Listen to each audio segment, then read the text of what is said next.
হযরত আয়েশা রাদিয়াল্লাহু তাআলা আনহা স্বপ্নে দেখেছিলেন তিনটা চাঁদ তার ঘরের ভিতরে। কয়টা? তিনটা।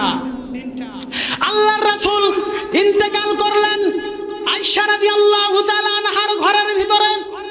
ইন্তেকাল করার পরে 3 দিন চলে গেল, রাসূলের কবর কোথায় দেওয়া হবে? কে রাসূলের পরে আমিরুল মুমিনিন, কে ইসলামের খলিফার দায়িত্ব গ্রহণ করবে? হযরত আবু বকর রাদিয়াল্লাহু তাআলা আনহু ইসলামের খলিফার দায়িত্ব বায়াত নিলেন। হযরত আবু বকর বললেন, অনেক কল্পনার পরে অনেক ইতিহাস, অনেক হাদিস, লম্বা কথা আমি সংক্ষেপে শেষ করে দিব। সম্মানিত উপস্থিতি, হযরত আবু বকর রাদিয়াল্লাহু তাআলা আনহু তিনি নির্দেশ দিলেন আয়েশা রাদিয়াল্লাহু তাআলা আনহার ওই ঘরের ভিতরে আল্লাহর রাসূলকে দাফন করা হোক। আল্লাহর রাসূলকে দাফন করা হলো। সেই ঘরের ভিতরে আল্লাহর রাসূলকে দাফন করা হলো। আজকেও যারা হাজী সাহেবেরা মক্কা মদিনায় গিয়েছেন দেখেছেন, মা বাইনাল কবরি ওয়া মিম্বারি রাউদাতুম মিন রিয়াজিল জান্নাহ। আল্লাহর রাসূল বললেন, ওই যে মসজিদে নববীর মিম্বর আর এই যে আমার কবর, এই জায়গাটা রিয়াজুল জান্নাহ। বলেন সুবহানাল্লাহ, সুবহানাল্লাহ বিহামদিহি। সম্মানিত উপস্থিতি, ওই ঘরের ভিতরে আল্লাহর রাসূলকে কবর দেওয়া হলো এবং তারপরে হযরত আবু বকর তার মেয়ে আয়েশাকে ডেকে বলছেন, ও আমার মেয়ে আয়েশা, তুই যে তুমি স্বপ্ন দেখেছিলে, তোমার কি স্বপ্নের কথা মনে আছে? হযরত আয়েশা বললেন, আব্বা আমার মনে আছে স্বপ্নের কথা। হযরত আবু বকর বললেন, আয়েশা গো, ওই যে তুমি স্বপ্নের কথা বলেছিলে, তোমার ঘরে 3টা চাঁদ দেখা গিয়েছিল, তারপরে চাঁদগুলো অস্তমিত হয়ে গেল। এই যে দেখো 3টা চাঁদের মধ্যে একটা চাঁদ প্রিয় রাসূল, পৃথিবীর শ্রেষ্ঠ মানুষ মুহাম্মাদুর রাসূলুল্লাহ সাল্লাল্লাহু আলাইহি ওয়াসাল্লাম, এইখানে আমি কবর দিয়ে গেলাম, এইখানে কবর হয়ে গেল, একটা চাঁদ চলে গেল, আর 2টা চাঁদ হলো। ও আমার মেয়ে আয়েশা, তুমি জেনে রাখো, আর 2টা চাঁদ হচ্ছে আমার তোমার নিজের পিতা আবু বকর রাদিয়াল্লাহু তাআলা আনহু রাসূলের পাশে থাকবে, আর একটা চাঁদ হচ্ছে ইসলামের দ্বিতীয় খলিফা হযরত ওমর রাদিয়াল্লাহু তাআলা আনহু, তার বাম পাশে থাকবে। বলুন সুবহানাল্লাহ। সম্মানিত উপস্থিতি, হযরত ওমর রাদিয়াল্লাহু তাআলা আনহু যখন মৃত্যু সজ্জায়, তখন তার পুত্র আব্দুল্লাহকে ডেকে বললেন, ওহে আমার সন্তান, যাও আয়েশাকে একটু ডেকে নিয়ে আসো, আয়েশার সাথে আমার কিছু কথা আছে।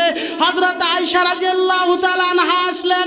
ওমর বললেন, ওগো রাসূলের স্ত্রী, আবু বকরের মেয়ে, আমি জানি তোমার ঘরের ভিতরে আল্লাহর রাসূলের কবর, তোমার তার পাশে তোমার বাবার কবর, পাশে যে জায়গাটুকুন আছে ওই জায়গাটা হয়তো তুমি থাকবে নিয়ত করেছো বাকি জানি না।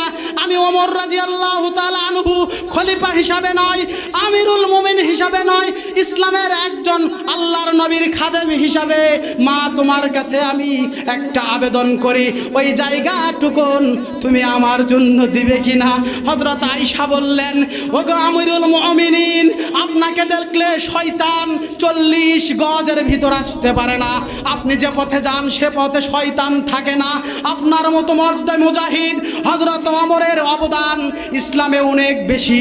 এই জন্য আমি আয়েশা আমার ওই জায়গাটুকুন ইসলামের দ্বিতীয় খলিফা ওমরের জন্য ছেড়ে দিলাম। বলুন সুবহানাল্লাহ।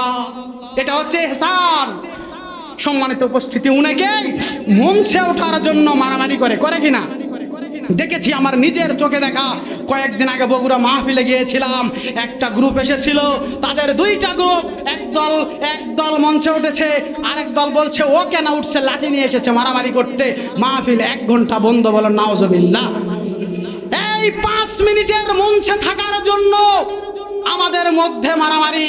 আর রাসূলের পাশে কবর হবে নিজের স্বামী, তার পাশে আছে নিজের পিতা, পৃথিবীর শ্রেষ্ঠ মানুষের মধ্যে একজন, যার আমলনামা এক পাল্লায় রাখলে আর পৃথিবীর সব মানুষের আমলনামা এক পাল্লায় রাখলে আবু বকর রাদিয়াল্লাহু তাআলা আনহুর আমলনামা ভারী হয়ে যাবে। এই মানুষটার পাশে আমার কবরের জায়গা ওমরের জন্য আয়েশা ছেড়ে দিয়েছেন, এর চেয়ে বড় ইহসান কি হতে পারে? বলুন সুবহানাল্লাহ। আল্লাহ রাব্বুল আলামিন আমাদেরকে দ্বীনের পথে কবুল করুন, আল্লাহুম্মা আমিন। মুসলমান সব এক হয়ে যাও, ওহির আলোকে জীবন গড়াও। ওহির আলোকে জীবন গড়াতে হবে তো? মুসলমান সব এক হয়ে যাও, ওহির আলোকে জীবন গড়াও। রাসূল করিমকে নেতা মেনে, রাসূল করিমকে নেতা মেনে শাসন চালাও সব জায়গায়। জীবন সংসার সুখী হবে তোমার, সুখী হবে দুজাহান।